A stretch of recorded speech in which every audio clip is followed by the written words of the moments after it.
مطلب یہ کہ یہ لوگ پہاڑوں کی چوٹیوں پر محل تعمیر کرتے تھے۔ جب ان سے کہا جاتا کہ تم رہتے تو زمین پر ہو اور گھر پہاڑوں پر بناتے ہو، اس کی کیا وجہ ہے؟ اور تم اتنے مضبوط محل تعمیر کر رہے ہو، گویا ہمیشہ یہیں رہو گے۔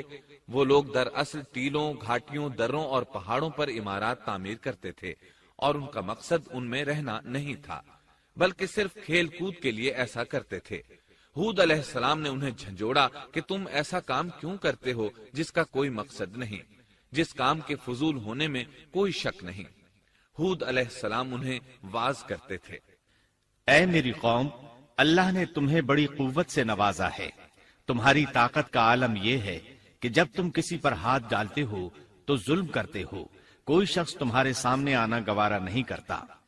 لہذا اللہ سے ڈرو اور میری پیروی کرو، اس سے ڈرو جس نے ان چیزوں سے تمہاری مدد کی۔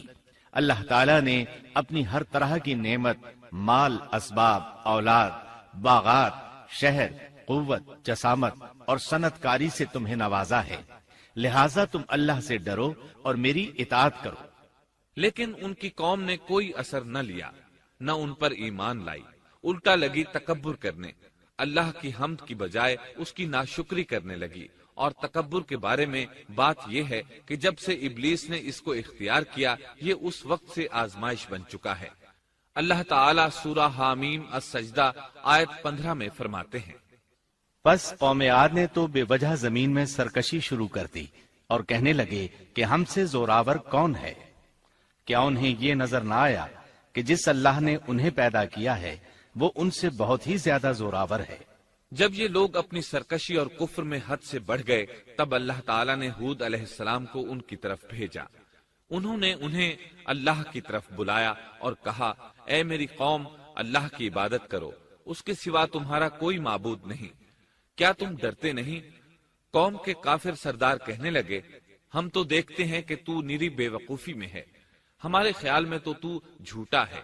اس پر ہود علیہ السلام نے فرمایا، میری قوم، میں بے وقوف نہیں، میں تو تمام جہانوں کے پروردگار کی طرف سے بھیجا گیا ہوں، تمہیں اپنے رب کے پیغامات پہنچا رہا ہوں، اور ہوں بھی تمہارا دلی خیرخواہ اور امانت دار۔ کیا تم اس بات سے تعجب کرتے ہو کہ تم میں سے ایک شخص کی معرفت، اللہ کا ذکر تم تک پہنچا کہ وہ تمہیں خبردار کر دے؟ تم اللہ کی اس نعمت کو یاد کرو کہ اس نے تمہیں قوم نوح کے بعد خلیفہ بنایا اور ڈیل ڈول میں تمہیں زیادہ پھیلاؤ دیا۔ تم اللہ کے احسانات کو یاد کرو تاکہ فلاح اور نجات پا جاؤ۔ ہود علیہ السلام نے اللہ کی عظیم نعمتوں کے ساتھ انہیں نصیحت کی، لیکن وہ بدبخت کفر ہی کرتے رہے۔ آخر انہیں جھنجھوڑنے کے لیے انہوں نے فرمایا، اے میری قوم، اللہ ہی کی عبادت کرو، اس کے سوا تمہارا کوئی معبود نہیں۔ تم تو صرف بہتان بازی کر رہے ہو، یعنی جن بتوں کی تم پوجا کر رہے ہو ان کی پوجا تم نے خود گھڑی ہے۔ اللہ تعالیٰ نے تو اس کے متعلق کوئی دلیل نازل نہیں فرمائی۔ میری قوم کے لوگوں، میں تم سے اس دعوت و تبلیغ کی کوئی اجرت نہیں مانگتا، میرا اجر اس کے ذمے ہے جس نے مجھے پیدا کیا ہے، تو کیا تم پھر بھی عقل سے کام نہیں لیتے؟ اے میری قوم کے لوگوں، اپنے رب سے گزشتہ گناہوں کی معافی طلب کرو، آئندہ گناہوں سے توبہ کرو، تاکہ وہ برسنے والے بادل تم پر بھیج دے اور تمہیں طاقت میں اور بڑھا دے، تاکہ تم گناہگار ہونے کے باوجود روگردانی نہ کرو۔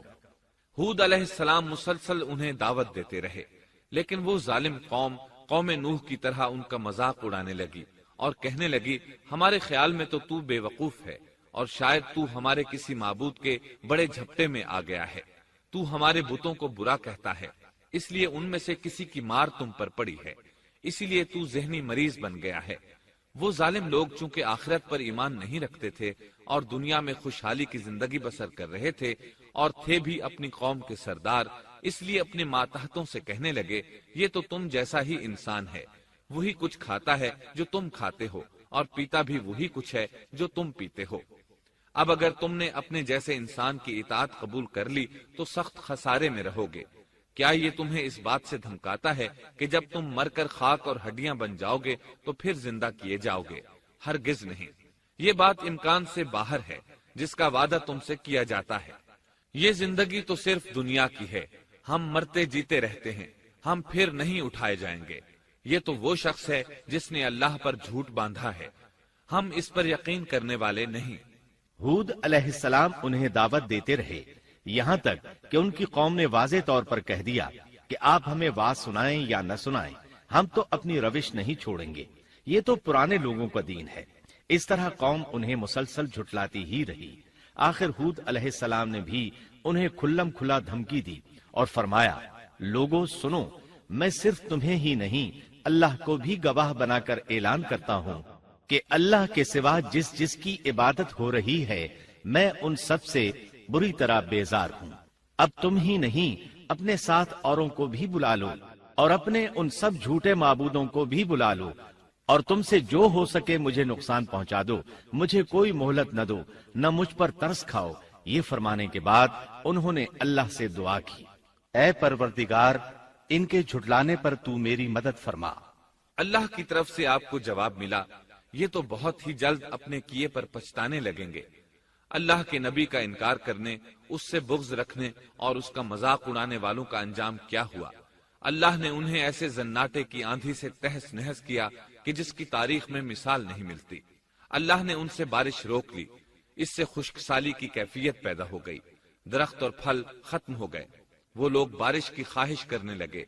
اسی حالت میں ایک دن اللہ نے انہیں عذاب دینے کا ارادہ فرمایا۔ انہوں نے دیکھا ایک سیاہ بادل ان کی طرف بڑھ رہا ہے، خوشی سے اچھلنے لگے، کہنے لگے یہ بادل ہم پر برسنے والا ہے، جبکہ ان کا خیال غلط تھا۔ دراصل ابر کی صورت میں یہ وہ قہر الہی تھا جس کے آنے کی وہ جلدی مچا رہے تھے۔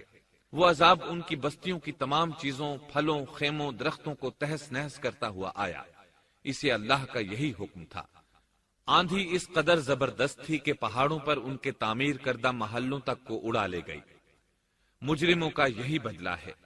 اللہ تعالی سورۃ الزاریات آیت 41 اور 42 میں فرماتے ہیں، اسی طرح عادیوں میں بھی ہماری طرف سے تنبیہ ہے، جبکہ ہم نے ان پر خیر و برکت سے خالی آندھی بھیجی، وہ جس جس چیز پر گرتی تھی اسے بوسیدہ ہڈی کی طرح چورا چورا کر دیتی تھی۔ اس آندھی نے ہر چیز کو فنا کر کے رکھ دیا۔ اللہ تعالیٰ ان کی تباہی ایک جگہ ان الفاظ میں بیان کرتے ہیں، قوم عاد نے بھی جھٹلایا، پس کیسا ہوا میرا عذاب اور میری ڈرانے والی باتیں۔ ہم نے ان پر تیز و تند مسلسل چلنے والی ہوا ایک لگاتار منحوس دن میں بھیج دی، جو لوگوں کو اٹھا اٹھا کر دے پٹکتی تھی، گویا کہ وہ جڑ سے کٹے ہوئے کھجور کے تنے ہیں۔ پس کیسی رہی میری سزا اور میرا ڈرانا۔ یقیناً ہم نے قرآن کو نصیحت کے لیے آسان کر دیا ہے، پس کیا ہے کوئی نصیحت پکڑنے والا؟ ایک تیسرے مقام پر اللہ نے ان کی ذلت اور رسوائی کا ذکر یوں کیا ہے، قوم عاد بے حد تند اور تیز ہوا سے غارت کر دی گئی۔ وہ ہوا ان پر برابر لگاتار 7 رات اور 8 دن تک اللہ کے حکم سے چلتی رہی۔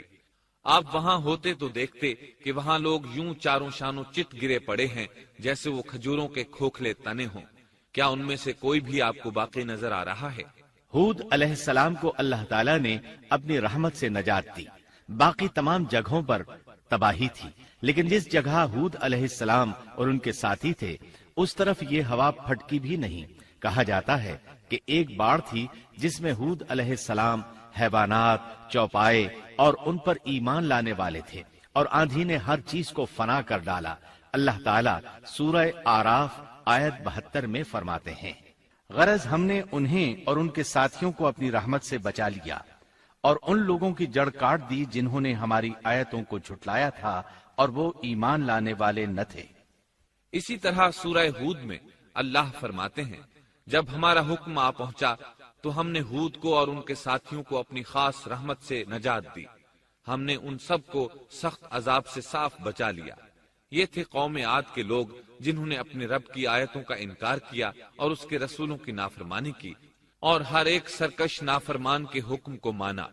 دنیا میں بھی ان پر لعنت لگا دی گئی اور قیامت کے دن بھی۔ دیکھ لو، قوم عاد نے اپنے رب سے کفر کیا، ہود کی قوم عاد پر لعنت ہو۔ اس طرح قوم عاد تباہ ہو گئی۔ ان کے بعد مومنوں نے ان کے باقی بچ جانے والے مکانات پر قبضہ کر لیا اور وہاں رہنے لگے۔ پھر ہود علیہ السلام نے حضرہ موت میں وفات پائی۔